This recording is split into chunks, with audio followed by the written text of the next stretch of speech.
Well, I'm sure glad to meet you, Jason. Well, thank you for coming, Get Ready Gopher. Welcome to the American Red Cross.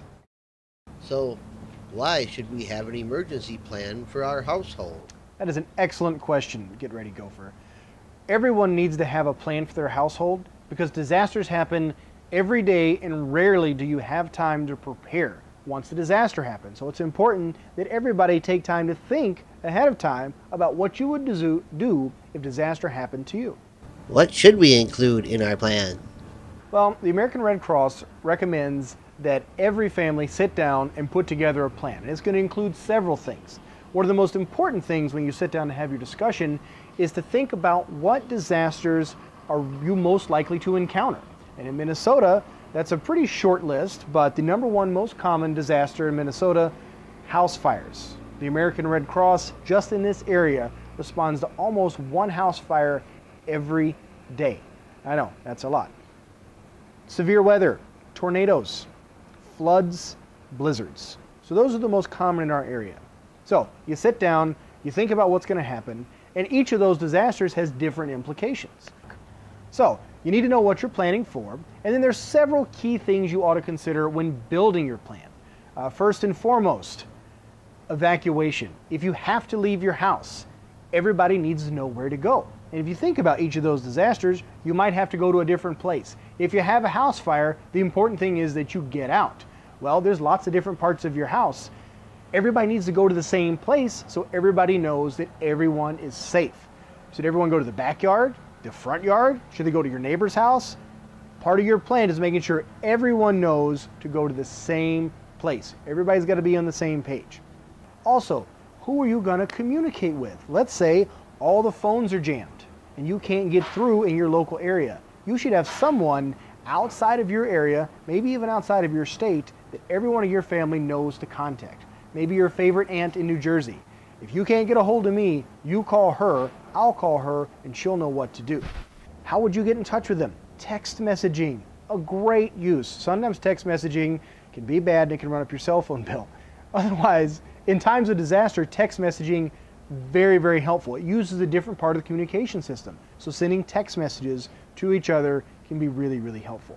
So talking about communications, another really important message, Get Ready Gopher, is that all the children in your house know their address, their phone number, and all the communication information, just in case they're at school when something happens. They need to know who to contact.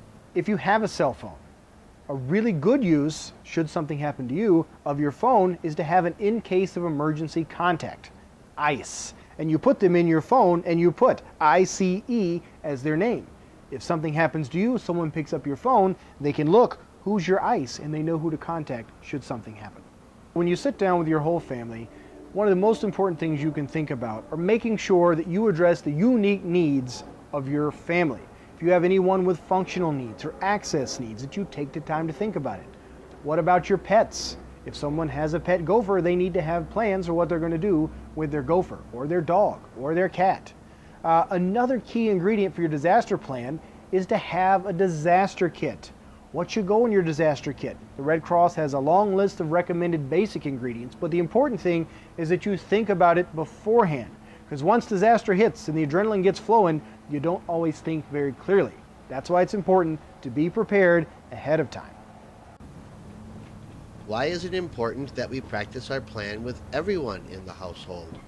You're one smart gopher. It is very important to practice because there's a huge difference in talking about something and actually doing it. You practice your plan so that you know that you made the right plan. The Red Cross recommends that your family practice their plan twice a year. Good rule of thumb, 4th of July and Christmas. You get it out and you run through it and you see the yard. It's a really good opportunity to make sure that everyone doesn't just say they understand, but they show they understand. Thank you, Jason. Thank you for coming, Get Ready Gopher. I hope you enjoyed your time with the American Red Cross, and good job getting everybody so prepared. Ah, shucks. Can I get a preparedness high five?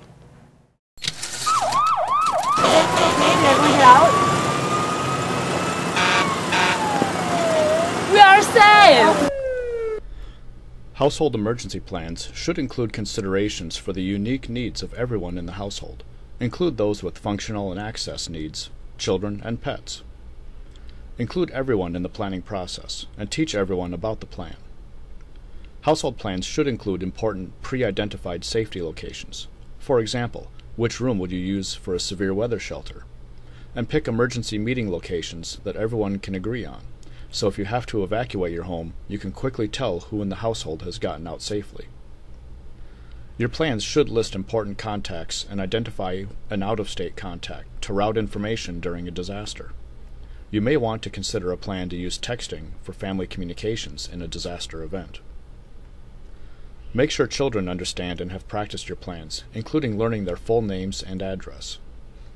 It's important to practice your plan once it is finished, to find any problems and make sure everyone knows what to do. For more information, visit the American Red Cross and Ready.gov websites.